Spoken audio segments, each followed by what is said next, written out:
Everybody does. So there's they got someone else new to work with them. I think he's going to be George. Eventually. But like, does he work with him? Maybe. That's just throwing him at this. Kind of like just in a rotation. Right now it's Jeff Hogan, and he's got him till like early March. We tried crashing the party. He's partly pissed at me, but he's partly pissed at him. Because he thinks he's going to be full time, which he's not going to be. But I don't like it.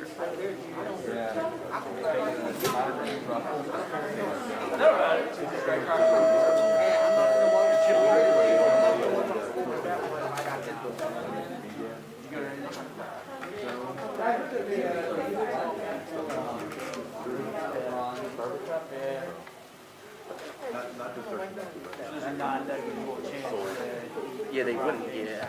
So now they're picked up the No, I don't think that. one. Is it a good thing?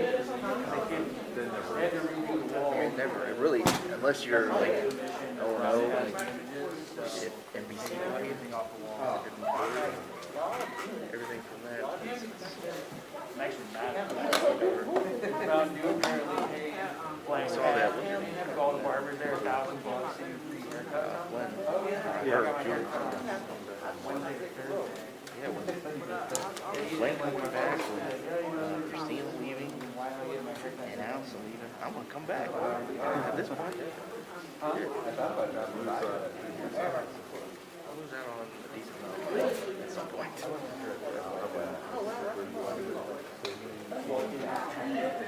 Yeah.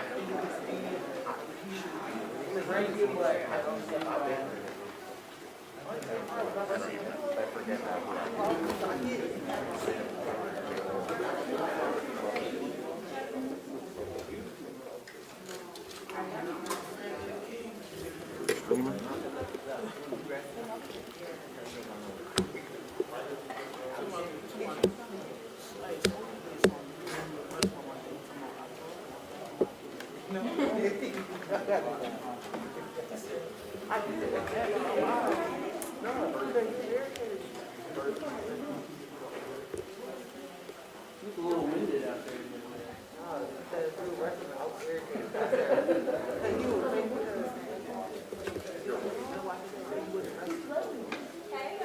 What's up? Nice little break of the day, huh? How's school going? Good. Who got a 4.0? 3.0? You got 3.5? You got receipts? Let me see. I believe you.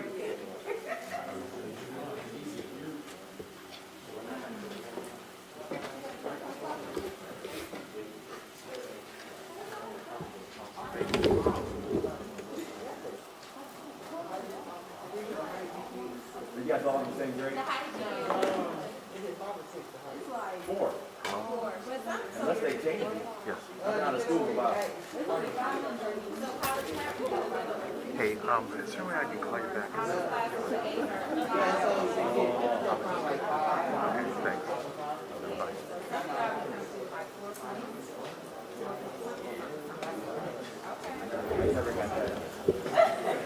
Don't do what I did.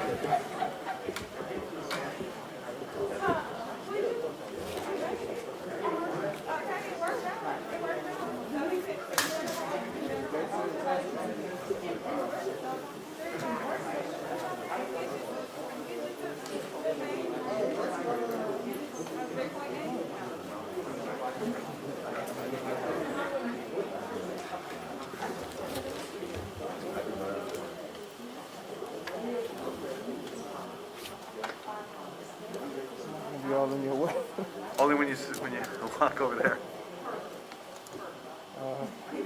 I'll try to stay conscious today. Thanks.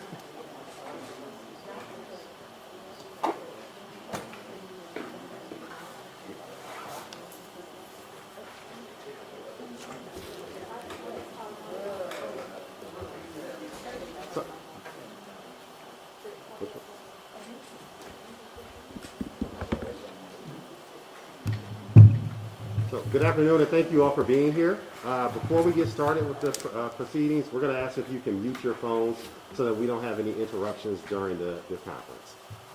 Without further ado, I'm going to have Principal Evans from here at John Adams College and Career Academy get us going.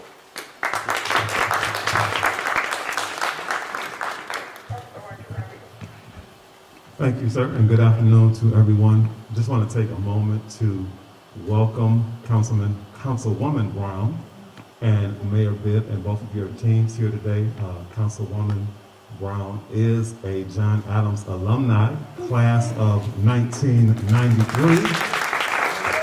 So we love to see people from the community doing well, and then not just doing well, but giving back to the community. I'm not an alumni from this school, but I did grow up just 5 streets down. For 30 years, my family lived over here, so it does me well when I see people come from this school doing well and then coming back to serve the community of Cleveland. So we do appreciate you all being here. We want to give a special shout out to our students who are here today from John Adams College and Career. These are some of our wonderful scholars, just a few of a large group of wonderful people. And so we just want to welcome you. Thank you for choosing our school. Thank you for coming, and then more importantly, thank you for serving.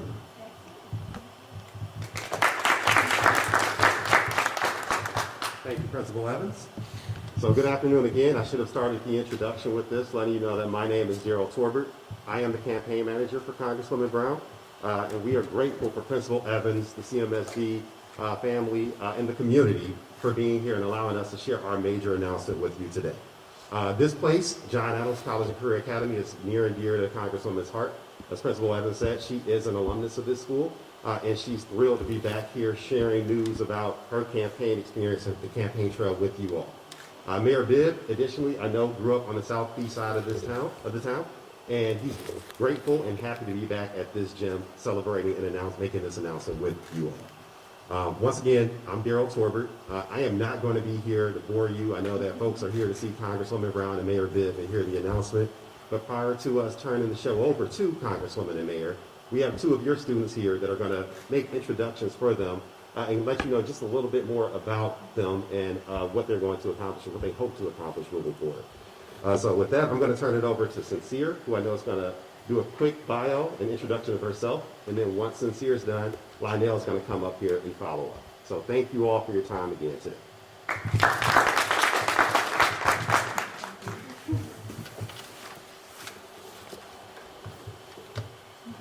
Good morning. My name is Sincere Lee. I am a senior here at John Adams College and Career Academy.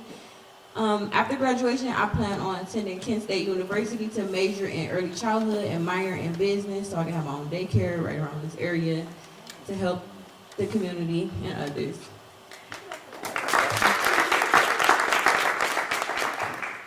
I am here today to share the mayor's bio story with you. Justin M. Bibb is the 58th mayor of Cleveland, working to improve public safety, invest in neighborhoods, and modernize City Hall. On January 3rd, 2022, Mayor Bibb took the oath of office as the city's first millennial mayor. Mayor Bibb was born and raised on Cleveland's southeast side in the Mount Pleasant neighborhood. Over the past 15 years, Mayor Bibb has worked in government, business, and the nonprofit sector as an executive and nonprofit leader.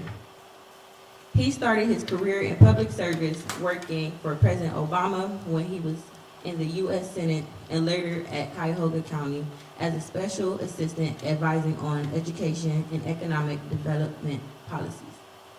He led the global cities practice at global research firm Gallup, served as vice president at KeyBank, and most recently as chief strategy officer at Urbanova, a startup focused on improving cities. Mayor Bibb is a proud American University alumni with an undergraduate degree in urban studies. He completed the general course programming with an emphasis in social policy and economics from the London School of Economics and is a graduate of Case Western Reserve University. He holds a Master in Business Administration and Doctor of Law. Mayor Bibb's vision of Cleveland is to become a national model for city management, policy reform, and neighborhood revitalization. Thank you. And we're going to hear from Linnell next.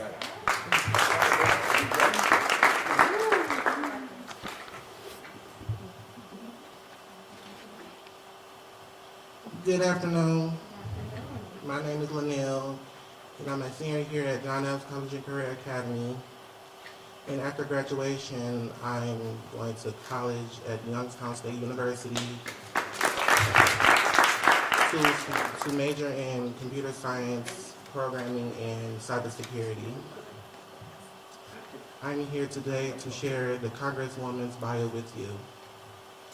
Congresswoman Shontel Brown proudly serves the 11th Congressional District of Ohio, including Akron, Cleveland, and its eastern suburbs. Before being sworn into Congress in November 2021, Rep. Brown served as a Cuyahoga County council member. She instituted a countywide 911 text message system, wrote the bipartisan bill that declared racism a public health crisis, worked to end no-by-government contracts, and protected residents from lead exposure and poisoning. In her first week in Congress, Rep. Brown supported passage of the bipartisan infrastructure law signed into law by President Biden. The infrastructure law will bring good-paying union jobs to Northeast Ohio and provide Ohio with $9 billion to repair roads, $1.2 billion to modernize public transit, $1.4 billion to deliver clean water to families, and $100 million to expand access to high-speed internet. Rep. Brown has been a politician builder in Congress, working across the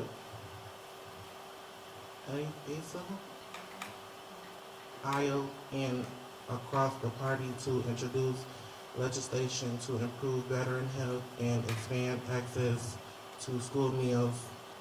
She has also co-sponsored legislation to protect Ohio workers against unfair trades practices, raise the minimum wage, and provide affordable health care for all. In Congress, Rep. Brown is carrying forth the legacy of her mentor and predecessor, Housing and Urban Development Secretary Marcia Fudge. Great. Thank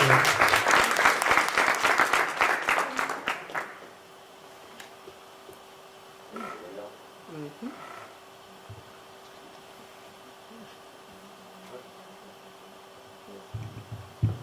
And with that, we're going to turn it over to Mayor Bibb for just a few brief announcements. Let's give our amazing students another round of applause. You know, as I think about the importance of this announcement we're making this afternoon, I can't help but think about the values that Congresswoman Brown and I learned walking the streets right here in this neighborhood in Mount Pleasant. On Dove, Bartlett, Angeles, Leonard Crave, playing ball or going to the skating ring at Zelma George or Dove Park, we learned the importance of hard work. We learned the importance of going to church, learning about the values of servant leadership and giving back. But the biggest thing we learned is the importance of being empathetic. This notion that we are our brothers and sisters' keeper. That we have a moral obligation to always give back, to serve the least among us. And I got to know Congresswoman Brown several years ago during a trip to Israel. Our flight got stuck on our way to Tel Aviv. We were stuck in the airport for nearly 4 hours. And I could tell we were kindred spirits. But when I learned that we walked those same streets of Dove, Lenacre, Barlett, and Angeles, I recognized then that we shared the same commitment to one day uplift our city. And as you think about the challenges that we're facing right now in Cleveland and really across the country, number one, democracy is on the line now more than ever. We need leaders in Washington who are going to fight every single day to protect our right to vote as a people. Secondly, as the mayor of Cleveland, I just finished up presenting my budget to council.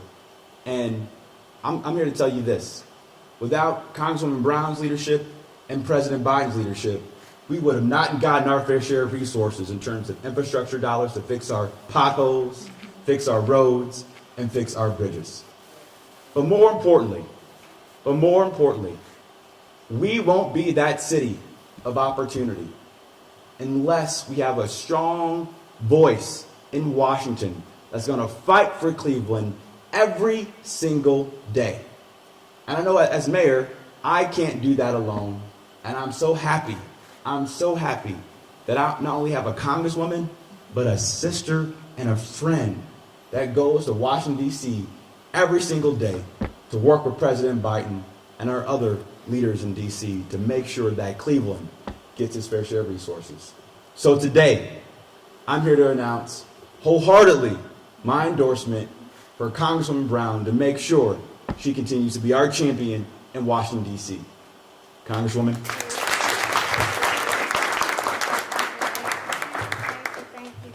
Thank you so very much. Thank you all. This is quite an honor and a privilege to be back in my alma mater, John Adams. I grew up here. Some of you were asking, when did I come out? It was 1993. Okay, so I'm a little bit older than I might appear, but I'm a proud graduate of this school. And one of the things I want to just share, thank you for just expressing the importance of coming back to our community and being able to demonstrate to the people that look like us in this room that you can be anything that you want to be. You have the power, the ability, the capacity to be in leadership positions. And when I was in these seats, I did not know that I would be in this position where I am today, where I have the ability to have conversations with Speaker Pelosi and President Biden to come back and fight for resources to make sure that the community that I grew up in remains steadfast and strong. So this is an honor and a privilege to be before you today. And I didn't take a traditional path. I want to let people know when I graduated from John Adams, I went to community college eventually. And I know some people put community college, oh, I don't want to do that. Listen, community college, Tri-C, set a very solid foundation that put me on the path where I am today. So do take pride in being able to go to these four-year colleges, y'all with y'all bright minds and great goals and high aspirations. Don't set any limitations on yourselves. Please continue to set your sights on very high goals because you can accomplish them. So as I stand before you as a proud graduate of John Adams High School and now endorsed by our newest and our youngest African-American mayor in our city's history, give it up for my brother and my friend Justin Bibb. I could not be more proud to get ready to go back to D.C. and to continue to fight for you. But as he said, we can't do this on our own. Even he and I working together, we need your support. We don't get into these positions without people like you being advocates and champions and casting your ballots. And I'm proud to say the first 3 students on this row today registered to vote. So if you are 18, yes, come on, give it up for that. If you are 18 or will be 18 by November, I need you to make sure that you are registered to vote so that you can participate in the political process because you get to decide who shapes your city over the next decades moving forward. So I'm thankful, I'm grateful, I am honored to be in this position. And now I will open it up to questions if there are any. And I'm sure my brother, Mayor Bibb, will welcome questions as well. So come on, join me up here, please. Any questions? Yes, ma'am.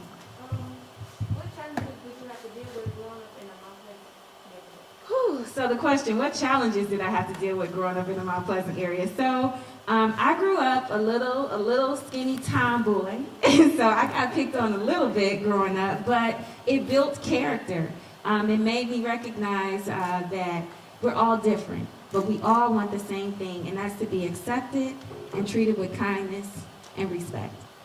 And so when you give that, you display that. When Mayor Bibb talked about empathy, it creates a mentality that everybody has a role in this place that we call life. No one is better than the other. We're all different, and differences create an environment of us coming together. We don't have to be the same. We don't all have to look alike, dress alike, sound alike. But what those things do is they create an environment that fosters creativity and collaboration. Everybody can't do, if this is a body, everybody can't be an eye, everybody can't be a foot, but when it comes together, when the body works together, it works well, and we're able to move and think and do the things that we need to live and function. So recognize, we don't all have to be the same to operate in the spirit of unity. And so those are some of the challenges, and I'll let my brother answer that question. I'd say one of the biggest challenges I had was exposure. There's this old saying, you are what you see.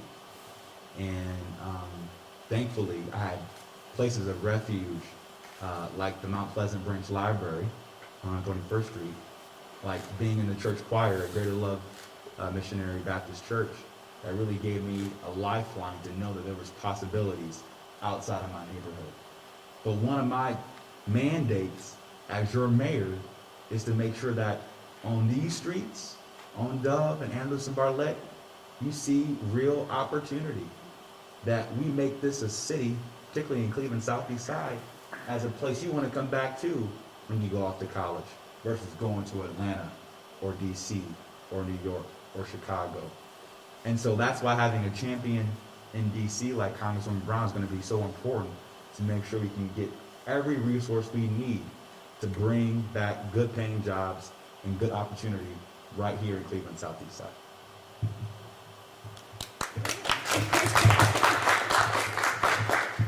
Any other questions? Yes. Oh, yeah. How are you going to handle gentrification of East Side? Oh, good. Okay, all right. Great question. So how are we going to handle gentrification on the east side? And this is a great question for both of us, because it is gentrification is very much a local issue, and I know Mayor Bibb has some ideas, but from my perspective as a member of Congress, what we do is we provide the funding to deal with some of these issues around affordable housing. And as Linnell pointed out, I am honored and privileged to follow in the footsteps of now Secretary of HUD. That's Housing and Urban Development.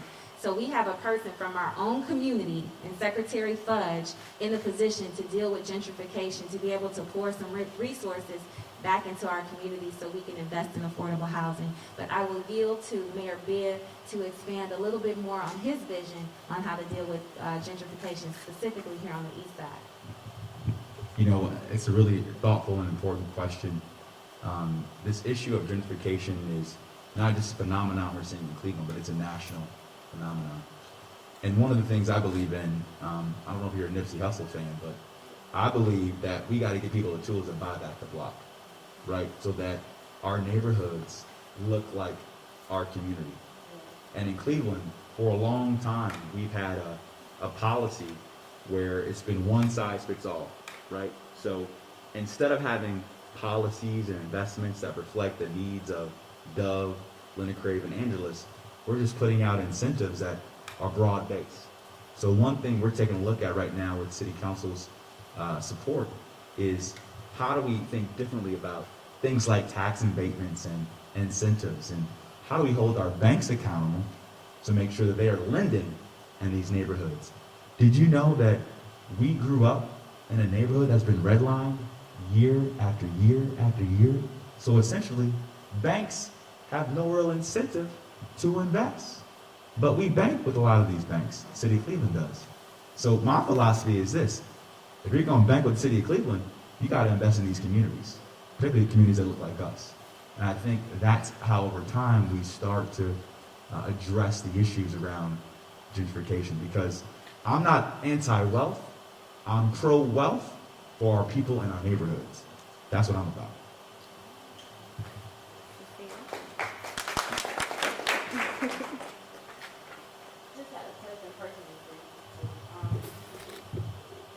graduating high school or going to the real world, such as college and, you know, experience law school and different things, was there any doubt in mind, like, you know, how am I going to do this? What am I going to do, like, the help that you need? Like, how is your mindset after graduating high school? Like, how did everything come so different for you guys?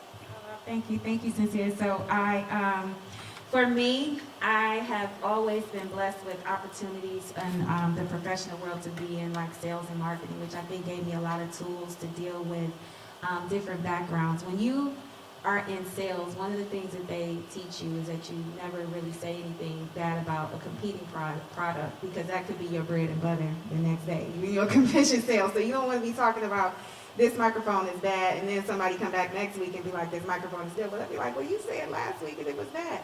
No, you want to be always selling and thinking positive thoughts, the power of the mind. And part of that also for me came from my upbringing in church. That's where Mayor Bibb and I share, and we knew that we were kindred spirits growing up in this community, but having strong ties to our faith. The very first time I ran for a political office, I'll make a long story short, I never got into the race with the expectation of doing anything other than winning. But that doesn't always work out that way for everyone. But I was blessed. But when the polls closed the night of my first race, I was down by 6 votes. And I actually thought, okay, I'm never running for public office again. But what I didn't know, there were 23 provisional ballots in my race. And what ended up happening is after those ballots were counted, I won by 7 votes. And so that is a testimony to a couple of things. Every vote really does count. Every vote really does count. But the other thing, as a child of faith, 7 represents perfection, completion, and God. And so I knew that my journey was by divine intervention, because if I had just gone on my own plan, I might be doing something else. But when God interceded for me and took me from being down by 6 to up by 7, that gave me the confidence and conviction that I was in a space that He had purposed me for. So I felt like I was truly walking in my purpose.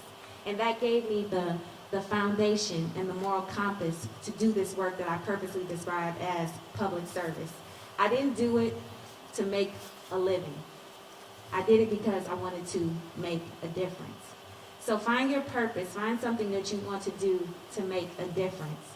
And I promise you that if you walk in your purpose and you do something that you know is designed for you to make a difference, then those doors and possibilities will open. And even when it looks grim, because we've had many days on the campaign trail and in elected office where things just aren't going our way, or they don't feel like we're in the best position.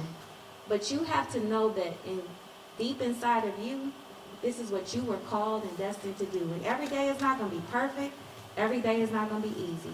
But don't get too high on your highs or too low on your lows. Because if it's going good, trust me, the tide will change and it'll start going bad. But when it's going bad, trust me, the tide will change and it'll start going good. You know nothing else I can add to that.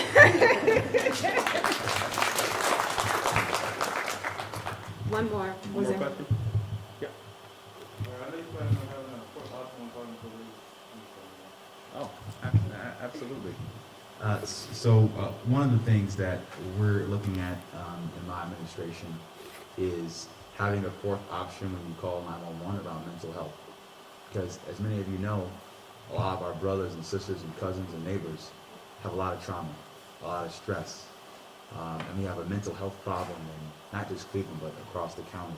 And so for us to truly address the root causes of violent crime and trauma in our city, we need to do a better job of investing in mental health and having the right response for the right call when people dial 911. So with that, thank you guys so much. We appreciate it.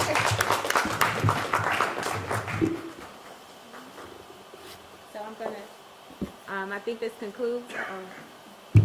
concludes our program. I think we're going to maybe have some pictures with some of the students, if that's okay, if anybody wants any. And then I know the mayor has a very tight schedule and has to get going, so we're going to wrap this up really, really quick. So, Mr. Tolbert, did you have anything else to add? Absolutely. All right. All right, thank you all. Give yourselves a round of applause. Keep up the great and amazing work. Go Rebels! Thank you. mind if we all get a picture with Congresswoman Brown and Mayor Bibb?